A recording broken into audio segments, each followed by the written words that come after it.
Okay, welcome back to the Online Writing Center's Knowledge is Power Hour, Mastering Microsoft Word. Today's topic is on optimizing self-editing tools.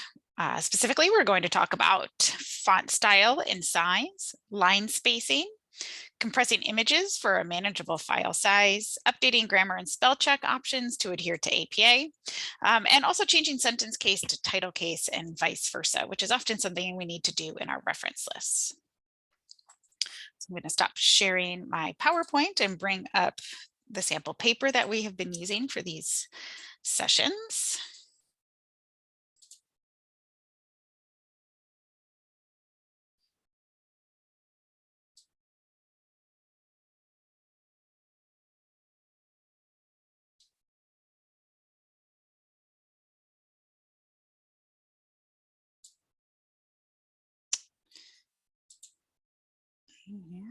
Apologize, just 1 second.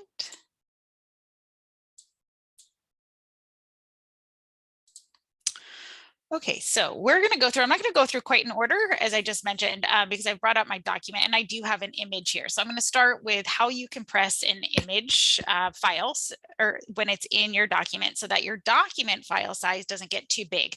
When you have a number of images, whether this is copying and pasting as an image, something from SPSS, as you see here, a graph, or an image, any type of image.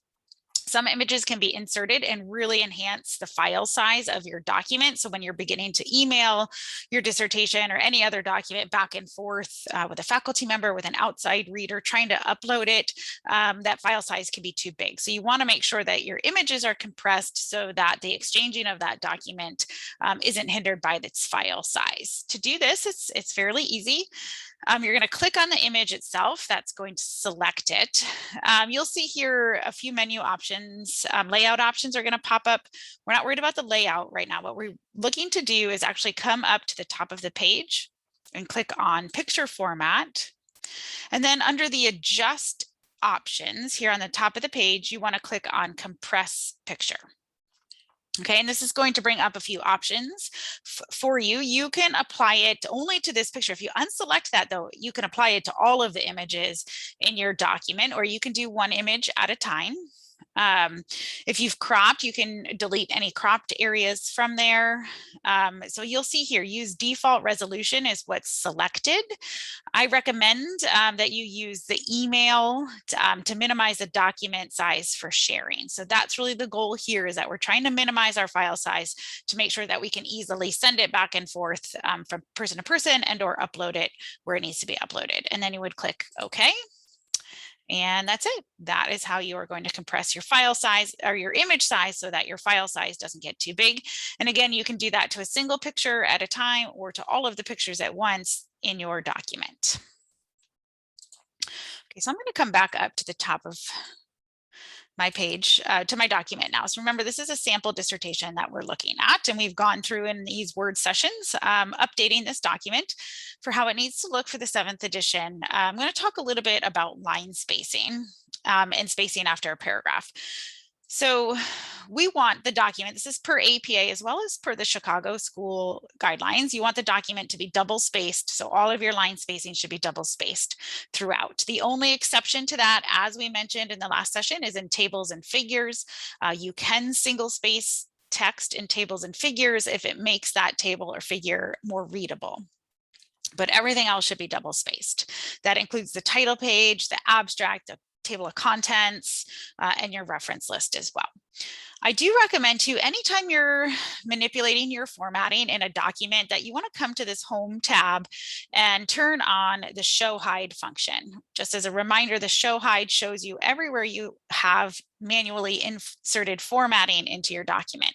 So that icon there, it's a paragraph icon, also called a Pilcrow icon, shows everywhere you've hit the enter key on your keyboard, just to give you an idea there. So you should be able to see your page breaks and everything. So you want to make sure, because we do want the entire document to be double spaced, one option is from your home menu to select the entire document, to come into your paragraph menu and make sure that the line spacing is set to double. However, I know that this manuscript has a number of tables in it, so I'm not necessarily going to do that because then I'll have to go back to each of those tables and respace them. What I recommend you do instead of that is that you set these spacing options before, and then when you are inserting tables, you can adjust those. Either way works. If you do have to do a little bit of adjusting of those tables, that's also not the end of the world. So we do want double spacing. You want to make sure too, where it says spacing, and you see this before and after, you want to make sure that that is set to 0 throughout the entire document. Otherwise, you're going to start to see places where there's a little bit of extra white space where we don't need it. So remember, you want it to be standard double spacing throughout. So 0, 0, and then you click that double, and then you would click OK. Again, I'm not actually going to execute that here because the document is already double spaced. But remember, your spacing before and after needs to be set to 0, and you want it to be double spaced throughout. The only exception is your tables and figures. Okay, so that has now been done. Another thing you want to keep an eye out. So in addition to that line spacing, in APA style, in the 7th edition, they've also changed the rules so that you need to have just a single space after each period. So it used to be, if you see here, I want you to look where it says relational frame theory and then the 6 processes of ACT. If you notice, there's a single dot here. So that indicates that there's only one space, which is correct. So in this document, the student has spaced their sentences correctly. But sometimes, if we're in the habit of having 2 spaces in, I'm going to just add them in here for the sake of example. So let's just say throughout the document, we had been using 2 spaces after a period. Just that, a lot of us learn to type that way. It's very common, and it's hard to turn off that sort of automatic muscle response when you're hitting 2 spaces after a period. So I wouldn't worry about it too much because there's actually a really easy way to fix for this. Okay, so I've added a few sentences, some double spacing. So let's just pretend for the sake of example, every sentence in the document had 2 spaces. So now we have to go through and eliminate that extra space. Don't worry, this is really easy. You can do it in a matter of seconds. So again, we're on our home tab. Now we're going to come up under the editing options. We're going to hit replace, and I'm going to say find what, and I'm going to hit my space bar twice. So see this, we're finding 2 spaces, and then replace with, and I'm going to hit my space bar just once. So find what, put your cursor there and hit your space bar twice, replace with, put your cursor here and hit your space bar once, and then click replace all. And now it is going to go through. So there were 54 incidences in this document where there were 2 spaces instead of 1. And so it just automatically, in a matter of less than a second, replaced all of them. So even if you have 3,000 sentences, it'll do those 3,000 replacements in about a second. Click OK, and then you close that. And now we've corrected for that rule throughout the entire document. So that's a trick. I mean, that's a great trick, that find and replace option, great trick for a lot of different rules. For example, let's say that you had forgotten that with a source that has 3 or more authors, that you can abbreviate that source. And so throughout this citation was written out like this. We could also I could copy and paste that. And say that we want Microsoft Word to find that string of text and that we want to replace it with, with the abbreviated version. Okay, and we could hit replace all. So in this case, there were 2.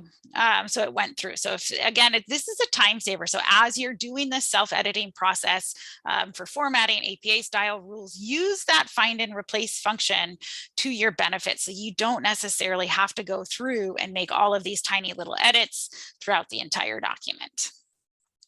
And just a reminder, in this document, you can see the student would still need to update for that 7th edition rule where you get to abbreviate all citations that have 3 or more authors. So bonus little APA rule for you there.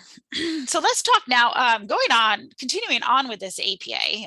Another great tool that you can use for your self-editing is to use the options menu to set when Microsoft Word tells you that you've violated an APA or a grammar rule. We all know that in Microsoft Word, when you see red squiggly lines like that, it indicates what Microsoft Word thinks is a spelling error. If it's not, and those red lines bother you, one, you could turn them off, or you can just add something to your dictionary. So you can just say, you know what, that actually is the correct spelling. So I would like Microsoft Word to remember that. And now it's not going to flag those as incorrect. So what I did was I right clicked on the name. So I found that red squiggly line. So in this case, diffusion, that's a word that Microsoft Word is not recognizing, but it is the standard spelling of that word in this discipline. So I'm not going to tell Microsoft Word to ignore it, because I want Microsoft Word to remember that this is a word that I'm going to be using in my writing. So I right clicked on it and then click add to dictionary. So now Microsoft Word is going to remember that word.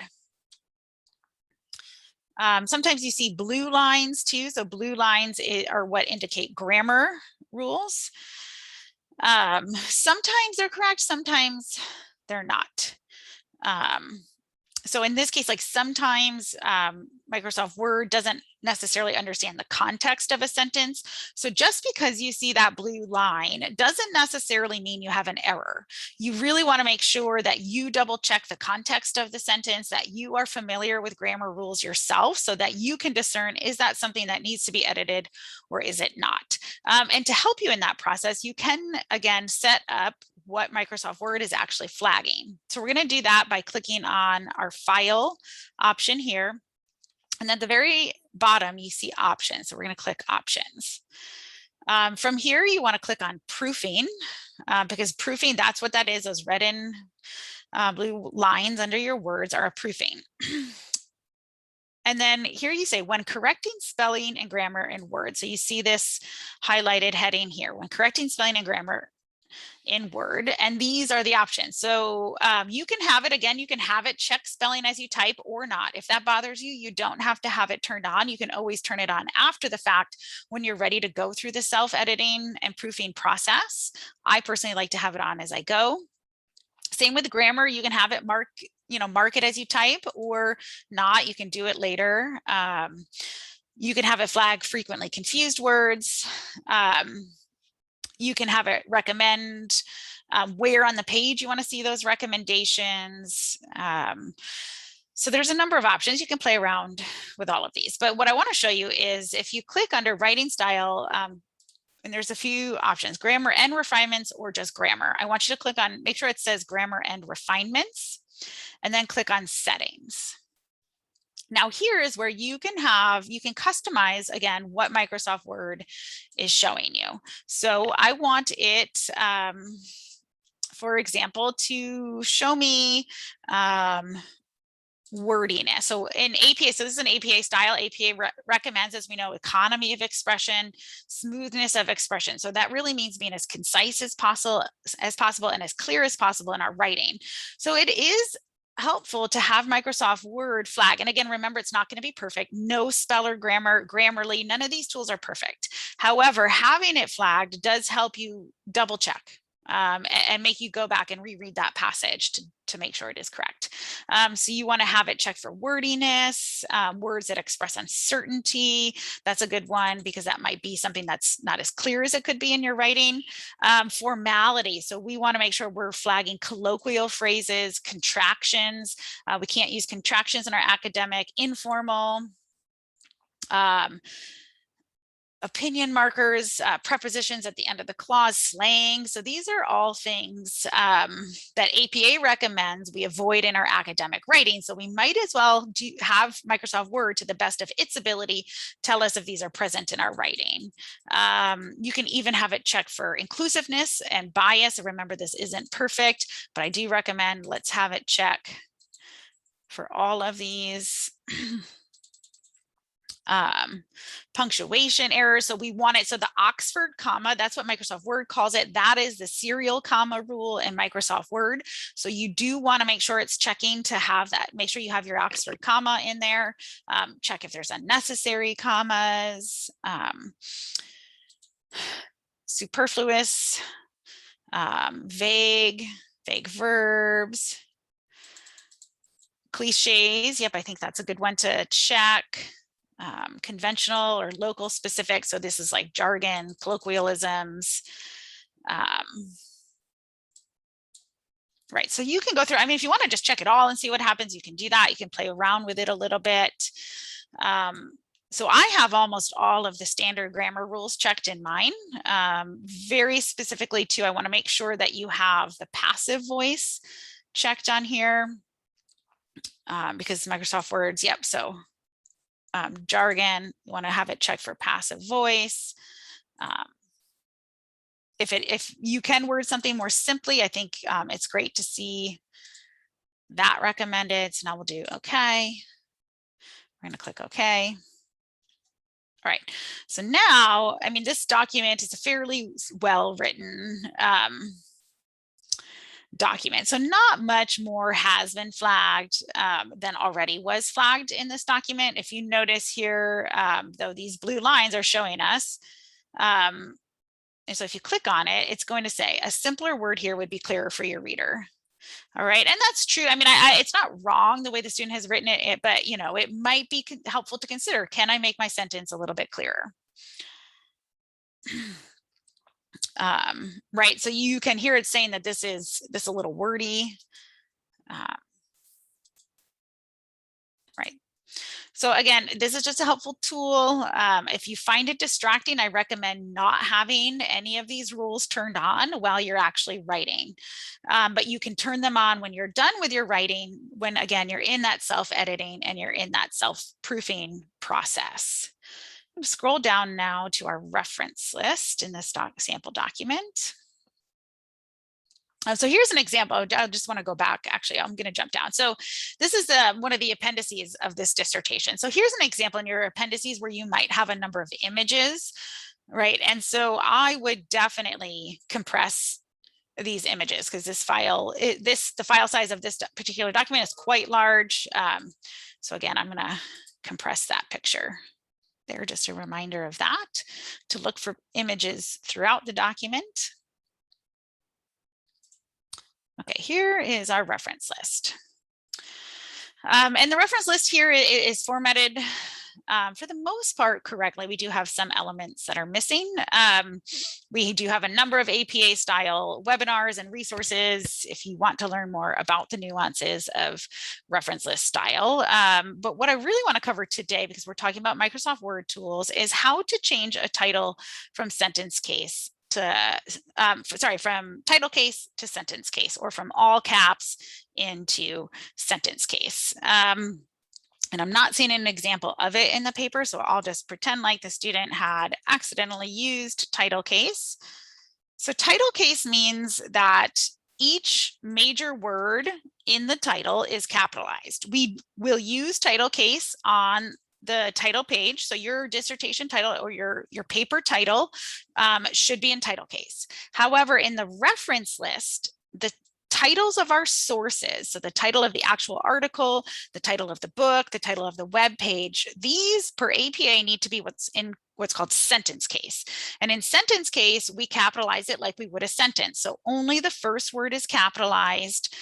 You will also capitalize the first word of a subtitle, as well as any proper noun. So there's only 3 things that are capitalized: the first word of the title, the first word of the subtitle, and then any proper nouns that are in that title. So in this case, the only 2 words that should be capitalized are beyond and addressing.